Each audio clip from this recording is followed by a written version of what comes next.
சிம்ம ராசி நேயர்களுக்கு ஒரு சில குணங்கள் பொதுவாகவே ஜாதக ரீதியாகவே இருக்குங்க. ஸோ அது என்னென்ன அப்படிங்கிறத நம்ம நேயர்களுக்கு சொல்லுங்க.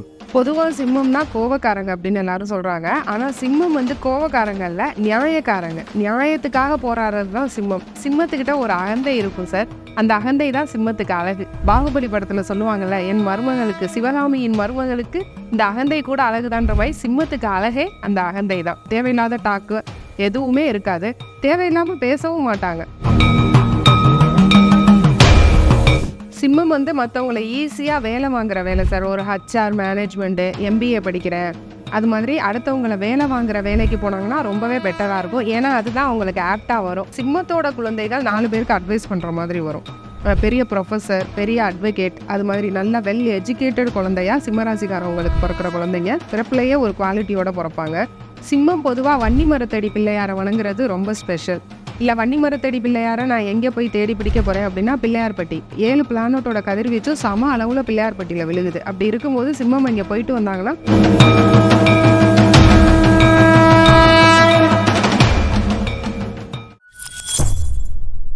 பக்தி பிளஸ் நேயர்களுக்கும் வணக்கம். இன்று நம்மோட எழுதுபர் பாரம்பரிய ஜோதிடர் சூர்யா தேவராஜன் அவர்கள். வணக்கம் மேம். வணக்கம் சார். சிம்ம ராசி நேயர்களுக்கு ஒரு பிறப்பின் ரகசியம் இருக்கும். ஸோ இந்த ராசியில் பிறந்தாலே இப்படிப்பட்ட குணம் அப்படிங்கிறது இருக்கும் இல்லைங்களா மேம்? ஸோ அந்த பிறப்பின் ரகசியங்களும் இந்த பதிவில் பார்க்கலாம். பொதுவாக அவங்களுக்குன்னு ஒரு குணம் இருக்கும். எல்லாருக்குமே தெரிந்ததையும் தாண்டி சிம்மத்துக்கு ஒரு சில குணங்கள் பொதுவாகவே ஜாதக ரீதியாகவே இருக்குங்க. ஸோ அது என்னென்ன அப்படிங்கிறத நம்ம நேயர்களுக்கு சொல்லுங்க மேம். பொதுவாக சிம்மம்னா கோவக்காரங்க அப்படின்னு எல்லாரும் சொல்கிறாங்க. ஆனால் சிம்மம் கோவக்காரங்கள்ல நியாயக்காரங்க. நியாயத்துக்காக போராடுறது தான் சிம்மம்.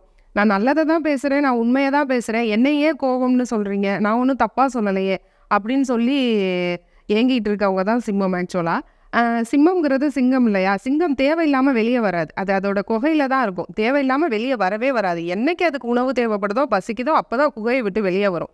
அதுக்கு வயிறு ஃபில்லாயிட்டா நம்ம அது பக்கத்தில் போனாலும் அது நம்மளை டச் பண்ணாது. நம்ம ஜூலே கூட பார்க்கலாம். அது பாட்டுக்கு அது வேலையை பார்த்துட்டு இருக்கோம். அதுக்கு வயிறு ஃபில் ஆகிட்டா. அது போல தான் சிம்மராசிக்காரவங்க. அவசியம் இல்லாமல் யார்ட்டையும் கோவப்படுறதோ, அவசியம் இல்லாமல் யார்ட்டையும் தேவையில்லாத டாக்கு எதுவுமே இருக்காது. தேவையில்லாமல் பேசவும் மாட்டாங்க. சிம்மத்தில் மகம் ஜகமாலும் உத்திரம் நட்சத்திரத்தில் ஒரு குழந்தையும் ஊருக்கு ஒதுக்குப்புறமா 1 ஏக்கர் நிலமும் இருந்தால் நீ தான் பணக்காரன்னு முன்னோர்கள் சொல்லி வச்சுருக்காங்க. முன்னோர்கள் ஒன்றும் முட்டாள்கள் இல்லை. அதே மாதிரி நம்ம வாழ்வியல் எக்ஸாம்பிள் நிறையா பார்க்கலாம். நம்ம பழைய ஃபார்மர் CM ஐயா அம்மா மகம் நட்சத்திரம் சிம்ம ராசி, சரிங்களா? மகத்தில் பிறந்த மகராசின்னு அவங்கள சொல்கிறாங்க. நேச்சராகவே அவங்களுக்கு பேர் அவங்களா வச்சுக்கல, சரிங்களா? பெண் சிங்கம் அப்படின்னு ஒரு பேர் வந்திருக்கு. அது அது மக்கள் கொடுத்த பேர். அது மாதிரி இயல்பாகவே அவங்களுக்கு ஒரு நேர்மை, நியாயம், எதையும் எதிர்த்து நிற்கிற தன்மை, சிம்மத்துக்கிட்ட ஒரு அகந்தை இருக்கும் சார். அந்த அகந்தை தான் சிம்மத்துக்கு அழகு. எப்படி பாகுபலி படத்தில் சொல்லுவாங்கள்ல, என் மருமகளுக்கு, சிவகாமியின் மருமகளுக்கு இந்த அகந்தை கூட அழகுதான்ற மாதிரி சிம்மத்துக்கு அழகே அந்த அகந்தை தான். அந்த அகந்தை ரொம்ப அழகு. அது நியாயமான அகந்தையும் கூட. தேவையில்லாத ஒரு தலக்கணம், மண்டக்கணம் அது சிம்மத்துக்கிட்ட இருக்காது. சிம்ம ராசியில் பிறந்தவங்க ஒரு குறிப்பிட்ட பாக்கியத்தோட பிறந்திருப்பாங்க. இல்லை ஒரு சில கர்மாக்காக தான் இந்த வாழ்க்கையில் அவங்க பிறந்திருப்பாங்கன்னு எடுத்துக்கலாமே. ஸோ அந்த சிம்ம ராசிகள் என்ன பாக்கியம் பெற்றவோ, எந்த கர்மா பெற்றவர்கள்? பொதுவாக சிம்மம் எதிரிகளோட போராடுறதுக்கே ஒரு பிறவி எடுத்த ராசிகள் தான் சிம்மம். ஏதாவது ஒரு விஷயத்தில் பெரிய இழப்பு சிம்மத்துக்கு இருந்துகிட்டே இருக்குது. அதுவும் இப்போ மகம் எடுத்துட்டோன்னா, எனக்கு பொருளாதாரம் இருக்குது, நான் சந்தோஷமாக இருக்கேன் அப்படின்னா குடும்ப வாழ்க்கை அடி வாங்கிடுது. ஒன்று கல்யாணம் பண்ணிட்டு பிரிஞ்சிடுறாங்க, இல்லை குழந்தைய பார்க்க முடியாமல் இருக்காங்க. இதில் உத்திரம் எடுத்துக்கிட்டோம் அப்படின்னாக்கா திருமணம் பண்ணிட்டு வாழ முடியாமல் ஒரு சில இல்னஸ் இருக்குது. சிம்மத்துக்கு ஏதாவது ஒரு பெரிய விஷயம் இல்லை, நல்லா நான் குழந்தை குட்டியோடு இருக்கேன், மனைவியோட சந்தோஷமாக இருக்கேன், எனக்கு எல்லா சௌபாகியமும் கிடச்சிருச்சுன்னா பொருளாதாரத்துக்கு கஷ்டப்படுறாங்க. கைக்கும் வாய்க்கும் கரெக்டாக இருக்குது, நான் இவ்வளோ தான் சம்பாதிக்கிறேன், 10,000 சம்பாதிக்கிறேன், 20,000 30,000 செலவாகுது அப்படின்னு. ஆக மொத்தம் ஒரு பெரிய வெற்றிடம் சிம்மத்துக்கு எப்போவுமே இருந்துக்கிட்டு இருக்குது சார். இன்னொன்று, எதிரியை எப்போ பாரு ஒரு எதிரியை ஃபேஸ் பண்ணிகிட்டே இருக்கணும் அப்படின்ற மாதிரி. நம்ம சொன்ன மாதிரி எக்ஸாம்பிள் நம்ம CM அம்மாவே எடுத்துக்கிட்டாலும் அவங்களுடைய இறப்புக்கு ஒரு இரங்கல் செய்தி வந்தது, சரிங்களா? வந்தது என்னென்னா, எதிரியாக இருந்தாலும் எதிரே நிற்பது சிங்கம் என்றல்லவா நினைத்தோம், நீங்கள் ஆள வேண்டாம் என்று தானே நினைத்தோமே ஒழிய வாழ வேண்டாம் என்று நினைக்கவில்லையே தாயேன். கொடுத்தது யாருன்னா அவங்களுடைய பரம எதிரி திமுக, சரிங்களா? திமுக கிட்டேருந்து இப்படி ஒரு இரங்கல் செய்தி வருது. அப்போ எதிரியாலையும் லவ் பண்ணப்படுறவங்க யார்? சிம்மராசிக்காரவங்க, ஓகேங்களா? ஒரு எதிரியே நம்மளை விரும்புகிறாங்க அப்படின்னு அந்த ஒரு கௌரவம் கிடைக்கிறது சிம்மத்துக்கு மட்டும்தான். ஈக்குவல் டஃப்பு கொடுக்குற மாதிரியான எதிரிகள் அமைவாங்க. இப்போ ஐயா கலைஞர் இருந்தவரையும் சரி, அம்மா இருந்தவரையும் சரி, 2 பேரும் ஈக்குவல் டஃப்பு கொடுத்தாங்களா, சரிங்களா? அதுக்கு பேர் நாங்கள் கஜகேசரின்னு ஜோதிடத்தில் சொல்லுவோம். ஒரு ஈக்குவல் டஃப் கொடுக்குற எதிரியை நேருக்கு நேர் நின்று ஃபேஸ் பண்ணுறது தான் சிம்மம். இப்போ இருக்கிற நம்ம கரண்ட் சிஎம் ஐயா ஸ்டாலின் அவர்களும் சிம்மம் தான். அவங்கக்கிட்ட அந்த அகந்தை வெளியே தெரியாது, ஒரு எளிமை. அதுக்கு வேறு சில கிரக சேர்க்கைகள் இருக்குது. இருந்தாலும் கலைஞர் ஐயாவுக்கு அப்புறம் திமுகவே போயிடுச்சுன்னு சொல்லிட்டாங்களா, அந்த திமுகவை தூக்கி நிறுத்தினாரா? அதே மாதிரி எம்ஜிஆர் ஐயா இறந்துட்டாரு, அதுக்கப்புறம் அதிமுக ஒன்றும் இல்லைன்னு சொல்லும்போது அந்த அதிமுகவை தூக்கி நிறுத்துனது யார்? சிம்மம். இப்போ திமுகவை தூக்கி நிறுத்தி இருக்கிறது யார்? சிம்மம். இந்த ஒரு கேப்பபிலிட்டி இருக்குது இந்த 12 ராசிகளில் சிம்மத்துக்கு மட்டும்தான். அது ஒரு பாக்கியம். அதையே நம்ம துர்பாகியம்னு எடுத்துக்கலாம். ஏன்னா அதுக்காக அவங்க போடுற எஃபர்ட்டோ அவங்க படுற பாடோ கொஞ்சம் நஞ்சம் இல்லை. இப்போ நம்ம கரண்ட் சிஎம் ஐயா ஸ்டாலின் ஐயாவை எடுத்தாலும் இவர் முதல்வராக மாட்டாருன்னு சொன்ன ஜோதிடர்கள் பலர். ஆனால் அதே சிம்மத்துக்கு யார் பரம எதிரி சனியோ அந்த சனி தசை தான் அவரை முதல்வராக்கி உட்காத்தி வச்சுச்சு. எப்போ முதல்வர் ஆனார்? எல்லாம் சிம்மத்துக்கு ஒரு 45+ தான் வளர்ச்சி. அந்த 45 வர அவங்க போடுற எஃபர்ட்டு மனுஷன் யாருமே 12 ராசிக்காரவங்களும் போட்டிருக்க மாட்டாங்க. நம்ம ரஜினிகாந்த் சார் சூப்பர் ஸ்டார் 45 வயசுக்கு மேலே தான் சூப்பர் ஸ்டார். சிம்மம் அவர், சரிங்களா? எப்போ அவர் சூப்பர் ஸ்டார் ஆனார்? 45+ தான் ஒரு சூப்பர் ஸ்டார். அப்போ அவர் எவ்வளோ எஃபர்ட் போட்டிருப்பாரு. Still super star. அதுதான், அதாவது இருந்தாலும் பெயர் சொல்ல வேண்டும், இவன் போல யார் என்று ஊர் சொல்ல வேண்டும். அதுதான் சிம்மம். சிம்மத்துக்கே உண்டான அது ஒரு தனி குவாலிட்டி சார். சிம்ம ராசியில் பிறந்தவங்களுக்கு நம்ம நிறை பார்த்துட்டோம். இப்போ குறை அப்படின்னு எடுத்துக்கலாமே. இப்போ சிம்மத்தில் என்னதான் நம்ம நிறை இருந்தாலும் ஒரு குறை அவங்களுக்கு இருக்கும், இல்லை ஒரு சில குறைகள் இருக்கலாம். இந்த குறை அவங்க வாழ்நாள் முழுக்க தொடர்ந்து இருந்துக்கிட்டே இருக்கும். அது சிம்மத்தோட தலைவிதி அப்படின்னா என்னவா இருக்கும் மேம்? சிம்மம் முன்கோபி. கொஞ்சம் மைண்டு மூளை வேலை செய்யாது. மூளை வேலை செய்யாது மீன்ஸ் மூளை வேலை செய்யும். ஒரு சமயோஜித புத்தி, ஒரு ராஜதந்திரம் இருக்காது. உணர்ச்சிகளுக்கு அடிமை, முன்கோபி. அது ஒரு பெரிய மைனஸ். இன்னொன்று, சிம்மம் ராஜாவுக்கு பக்கத்தில் குரு உச்சம் அடைகிறார் சந்திரன் வீட்டில்.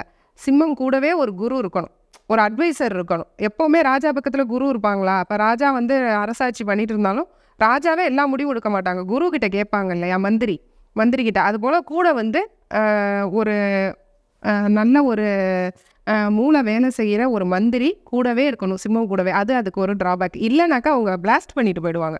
உணர்ச்சி வசப்பட்டு அவங்க முன்கோபத்தால் நான் நேர்மையாக இருக்கேன், நான் கரெக்டாக இருக்கேன் அப்படின்றனால ஒரு சில விஷயங்களை கொஞ்சம் நுணுக்கமாக கையாளணும். அந்த நுணுக்கம், ஒரு இன்டெலெக்சுவாலிட்டி இருக்காது சிம்மத்துக்கிட்ட. அதுக்கு ஒரு ஆள் கூட எப்போவுமே இருந்துட்டு இருக்கணும். அதுதான் சிம்மத்துடைய ட்ராபேக். சிம்ம ராசியில் பிறந்தவங்களுக்கு ஒரு தொழில், இந்த தொழில் இருந்தாங்கன்னா இந்த சக்ஸஸ் அவங்களுக்கு உறுதியாக கிடைக்கும். பொதுவாகவே சிம்மம் ஒரு தொழில் நடத்தும் போது அவங்க எப்படிப்பட்ட குணத்தில் நடத்துவாங்க அப்படிங்கிறத சொல்லுங்க மேம். அதே சமயம் எந்த தொழிலில் அவங்க ஜெயிப்பாங்க இந்த காலகட்டத்துக்கு தகுந்த மாதிரி சொல்லுங்க மேம். சிம்மம்க்கு ஆளுமை சார், ராஜாவுக்கு உண்டான ஆளுமை. ராஜா இறங்கி போய் பணியாளர்கள்ட்ட வேலை வாங்குவார், அதுக்கும் சிப்பாய் வச்சுருப்பார்ல, அது போல் கொஞ்சம் சோம்பேறித்தனமும் இருக்கும். அப்படி இருக்கும்போது உட்காந்த இடத்துலேருந்து என்ன வேலை பார்க்கலான்னு பார்ப்பாங்க. ஐடியில் இருப்பாங்க, ஒர்க் ஃப்ரம் ஹோம் பண்ணுவாங்க, ஹேக்கிங் பண்ணுறது, டிஜிட்டல் மார்க்கெட்டிங் பண்ணுறது, இந்த மாதிரியெல்லாம் பண்ணுவாங்க. வீட்டிலே இருந்துட்டு ரீசெல்லிங் பண்ணுவாங்க. ட்ரெஸ்ஸு ரீசெல் பண்ணுறேன், ஹேண்ட்பேக்ஸ் விற்கிறேன், ஷூஸ் விற்கிறேன். யாரோ ஒருத்தன் ப்ரொடக்ஷன் பண்ணுறான், அவனுடையது நான் ஃபோட்டோ மட்டும் எடுத்து போட்டு நான் விற்றுக்கிறேன், எனக்கு ஒரு கமிஷன் வருது அப்படின்னு சொல்லி கமிஷன் பிஸ்னஸ் பண்ணுவாங்க. ரியல் எஸ்டேட்டில் கமிஷன் பண்ணுறது, அது மாதிரியா சிம்மம் நோகாமல் நோம்பி கும்பிட்ற வேலைகள் நிறையா பண்ணும். ஏன்னா பேசிக்காகவே சிம்மம் கொஞ்சம் சோம்பேறி தான். இன்னொரு 4 பேரை வச்சு வேலை வாங்குவாங்க. இறங்கி போய் அந்த வேலை என்ன நடக்குதுன்னு பார்க்குறது சிம்மம் கிடையாது. அதுக்கு ஒரு மேனேஜர் வச்சுக்குவாங்க. மேனேஜர் வச்சுக்கிட்டு, இல்லை பெரிய ஃபேக்ட்ரிஸ் ரன் பண்ணாலும் சரி, நம்பகமான ஒரு மேனேஜர், ஒரு படைத்தளபதி. எப்படி ராஜாவுக்கு ராஜகுரு, படைத்தளபதி எல்லாரும் இருக்காங்களோ அது மாதிரி அவங்க ஒரு 2-3 பேரை பக்கபலமாக வச்சுக்கிட்டு அவங்கள வேலை வாங்கிக்கிட்டு இவங்க மெயின்டெனன்ஸ் பண்ணிக்கிட்டு லக்ஸரியாக இருப்பாங்க. லக்ஸரியாக இருக்கிறது தான் சிம்மம். உட்கார்ந்த இடத்துலேருந்து வேலை பார்க்குறது சிம்மம்.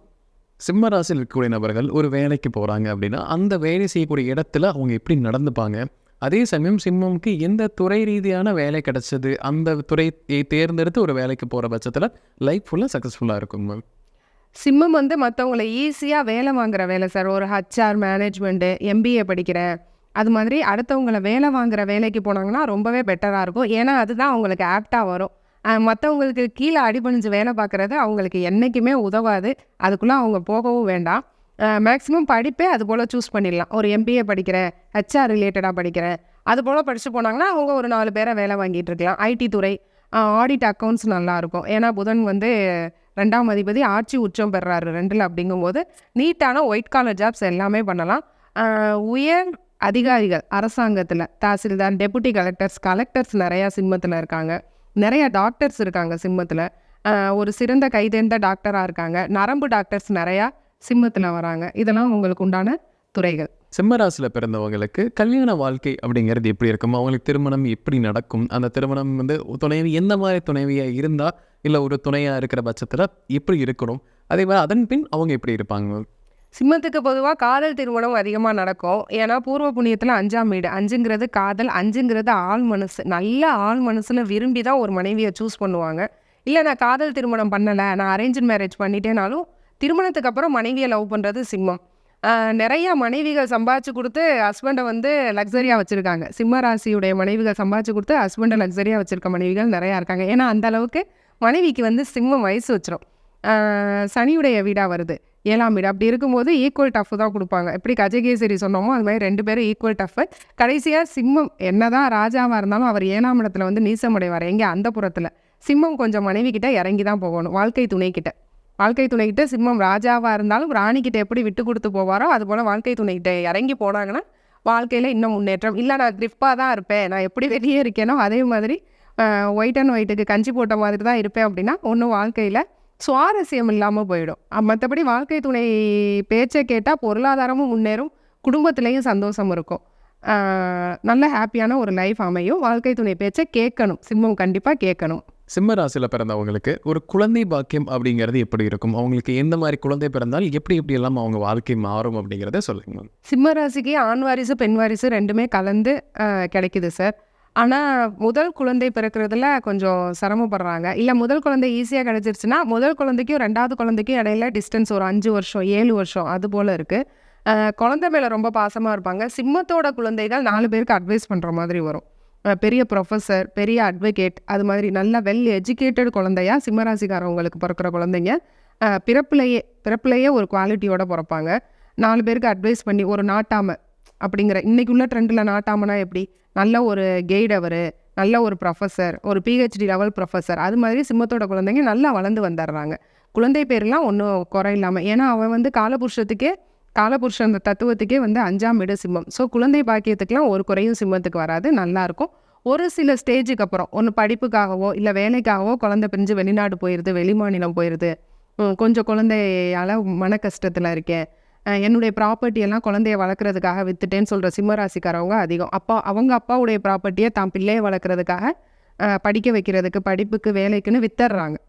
தாத்தா ப்ராப்பர்ட்டியை விற்று பேரனுக்கு படிக்க வைக்கிறாங்க. அதனால இந்த பூர்வ புண்ணியம் கொஞ்சம் கெட்டு போயிடுது சிம்ம ராசிக்கு. சிம்ம ராசி நேயர்களுக்கு எதிரிகள் அப்படிங்கிறது யாராக இருக்கும்? எதிரிலாம் அவங்களுக்கு என்ன மாதிரிலாம் பிரச்சனை வரக்கான வாய்ப்புகள் இருக்குங்க? சிம்மத்துக்கு எதிரிகள்னால் பார்ட்னர்ஸ் தான். எப்போ பார்ட்னர் போட்டாலும் சரி லீகலைஸ் பண்ணிக்கணும். எல்லா டாக்குமெண்ட்டையும் லீகலைஸ் பண்ணி வச்சுக்கணும். பார்ட்னர்ஸ் கிட்ட கரெக்டாக பேசிக்கணும். இதுதான் உங்களுக்கு இப்போ ஒர்க்கிங் பார்ட்னராக இருந்தால் இந்த ஒர்க் உங்களுக்கு, நான் இன்வெஸ்டர், நீங்கள் ஒர்க் பண்ணுறீங்க. மேக்ஸிமம் சிம்மம் ஒர்க் பண்ணாது. நான் இன்வெஸ்ட் பண்ணுறேன், நீங்கள் ஒர்க் பண்ணுங்கன்னா அதுக்கப்புறம் ஒரு சில கிளாஷஸ் வந்துடும். நான் இவ்வளோ இன்வெஸ்ட் பண்ணியிருக்கேன், ஒர்க்கு உன்னுடையது ஒன்றும் இல்லையே, அப்போ நான் ப்ராஃபிட் அதிகம் எடுத்துக்கிறேன், அந்த மாதிரி கிளாஷஸ்லாம் வந்து பிரிகிறவங்க இருக்காங்க. ஸோ ஃபஸ்ட்டே பிஃபோர் பிஸ்னஸோ இல்லை வேறு என்ன பண்ணாலும் சரி ஃபஸ்ட்டே ப்ரீஃப் எக்ஸ்பிளைன் பண்ணி கரெக்டாக எவ்வளோ க்ளோஸ் ஃப்ரெண்ட்ஸாக இருந்தாலும் எவ்வளோ க்ளோஸ் ரிலேட்டிவாக இருந்தாலும் எல்லாத்தையும் டாக்குமெண்டைஸ் பண்ணி வச்சுக்கிறது ரொம்ப நல்லது. சிம்மத்துக்கு பார்ட்னர்ஸ் மட்டும் ரொம்ப பார்த்து பக்குவமாக சூஸ் பண்ணி தொழிலில் இணைச்சிக்கணும் சார். சிம்ம ராசி நேயர்களுக்கு ஒரு பரிகாரம் கொடுக்கலாம். பண சேர்க்கை அதிகமாக வேணும், அவங்க லைஃப் லாங் எனக்கு பணம் வந்துக்கிட்டே இருக்கணும், நான் தொடர்ச்சியாக ஒரு வாழ்வியல் பரிகாரம் மட்டும் பண்ணுறேன் அப்படின்னா என்ன பரிகாரம் நீங்கள் சொல்லுவீங்க? உயிரினங்களுக்கு நாய் இருந்தது, ஒரு ஆஃபீஸ் இருக்குது, ஆஃபீஸை சுற்றி நாய் இருக்குன்னா அதுக்கு சாப்பாடு பிஸ்கெட் வைக்கிறது, ஒரு காக்கா குருவி நம்ம வீட்டுக்கு வந்துட்டு போகுது, கிளி வந்துட்டு போகுதுன்னா அதுக்கு சாப்பாடு வைக்கிறது, அதெல்லாம் சிம்மத்துக்கு வந்து பணத்தை வந்து அப்சர்வ் பண்ணும் சார். அப்புறம் டாக்குமெண்ட்ஸ்லாம் நீட்டாக மெயின்டைன் பண்ணணும். வீடு நீட்டாக இருக்கணும். ஒர்க்கிங் பிளேஸ் ரொம்ப சுத்தமாக இருக்கணும். சரிங்களா? 2ஆம் வீடே புதனுடைய வீடு. ட்ரெஸ்ஸை அழுக்கடையாமல் போடணும். காலையில் போட்ட ட்ரெஸ்ஸை ஈவினிங் போடுறேன், ஈவினிங் போட்ட ட்ரெஸ்ஸை அடுத்த நாள் போடுறேன் அப்படின்னு சொல்லி போடக்கூடாது. ஒரு கோவிலுக்கு போகிறாங்க அப்படின்னா புது ட்ரெஸ் தான், அதாவது புது ட்ரெஸ்னால் புதுசாக வாங்கினதில்ல, துவச்சி நீட்டாக அயன் பண்ணியிருக்க ட்ரெஸ்ஸை தான் போட்டுட்டு போனேன். நேற்று ஒரு 5 நிமிஷம் தான் போட்டு போனேன், நான் இன்றைக்கி கோவிலுக்கு எடுத்துகிட்டு போகிறேன். இல்லை ஒர்க்கிங் பிளேஸ்க்கே ஒர்க் பண்ண போகும்போதே ஒரு பழைய துணி உடுத்திக்கிட்டு அது போலலாம் போகக்கூடாது. நீட்டாக இருக்கணும். ஃபேஸ் வாஷ் பண்ணணும். அடிக்கடி சிம்மம் வந்து ஃபேஸ் வாஷ் பண்ணணும். ஏன்னா 2ல் சுக்கிரன் நீசம். கண் நோய், பல் நோய் சிம்மத்துக்கு இயற்கையாகவே இருக்கும். அதனால ஃபேஸ் வாஷ் பண்ணணும். 2ல் சுக்கிரன் நீசம் அடைகிறனால 2னா முகம். அடிக்கடி முகத்தை வாஷ் பண்ணி பிரகாசமாக வச்சுக்கிட்டாவே ஐஸ்வர்யம் சிம்மத்துக்கிட்ட ஆட்டோமேட்டிக்காக வந்துடும். பாதங்களையும் கழுவணும். பாதமும் சுக்கிரன் தான். சுக்கிரன் வந்து நீசம் அடைகிறனால பாதத்தையும் கழுவி சுத்தமாக வச்சுக்க நமக்கு பண சேர்க்கை உண்டுங்க. கண்டிப்பாக மேம். சிம்ம ராசி நேயர்களுக்கு நம்ம ஒரு இறை வழிபாடு கொடுக்கலாம், இல்லை ஒரு கோயில் பிரத்யேகமாக கொடுக்கலாம். அவங்க லைஃப்பில் ஒரு டைமாவது இந்த கோயிலுக்கு போயிட்டு வந்துடும் சிம்மத்தில் பிறந்தவங்க அப்படின்னா எதுவாக இருக்குங்க மேம்? சிம்மம் பொதுவாக வன்னி மரத்தடி பிள்ளையாரை வணங்குறது ரொம்ப ஸ்பெஷல். இல்லை வன்னி மரத்தடி பிள்ளையாரை நான் எங்கே போய் தேடி பிடிக்க போகிறேன் அப்படின்னா பிள்ளையார்பட்டி. பிள்ளையார்பட்டியில் இருக்கிற ஒரு பிரபஞ்ச சக்தி வேறு எங்கேயுமே கிடையாது. ரொம்ப பழைய கோவில். 7 பிளானட்டோட சக்தியும் பிள்ளையார்பட்டியில் இருக்குது. 7 பிளானட்டோட கதிர்வீச்சும் சம அளவில் பிள்ளையார்பட்டியில் விழுகுது. அப்படி இருக்கும்போது சிம்மம் இங்கே போயிட்டு வந்தாங்கன்னா அந்த கோபம் குறையும். ஏன்னா கேது பகவானுடைய ஆற்றல், கேதுவோட அதிதேவதை விநாயகர் இல்லையா? சிம்மத்துக்கு பொதுவாகவே ஒரு அகந்தை, கொஞ்சம் லைட்டாக ஆணவமும் இருக்கும். அங்கே போயிட்டு வந்தாங்கன்னா அது குறையும். அது குறைஞ்சி இந்த உலகத்தில் என்ன இருக்குது, உலகம் ஒன்றுமே இல்லை அப்படிங்கிற ஒரு மனநிலைமைக்கு வந்துடுவாங்க. உலகத்தை புரிஞ்சு நடந்துக்குவாங்க. அதுக்கப்புறம் நம்மளுடைய வாழ்க்கையில் எல்லாமே சரியாகி வரும். அடிக்கடி பிள்ளையாரை பார்க்குறது சிம்மத்துக்கு ஒரு நல்ல ஒரு எதிர்காலத்தை கொடுக்கும் சார். விநாயகர் வழிபாடு சிறந்தது. சிம்மராசி நேயர்களுக்கு அவங்க வாழ்க்கை எப்படி இருக்குங்கிறத விலாவரியாக நம்ம பார்த்தோம். நம்ம நேயர்களுக்கு ஒரு பயனுள்ள கருத்துக்கெல்லாம் இருந்திருக்கும். மீண்டும் ஒரு பதில் சந்திக்கலாம். ரொம்ப நன்றிங்க மேம். நன்றி சார்.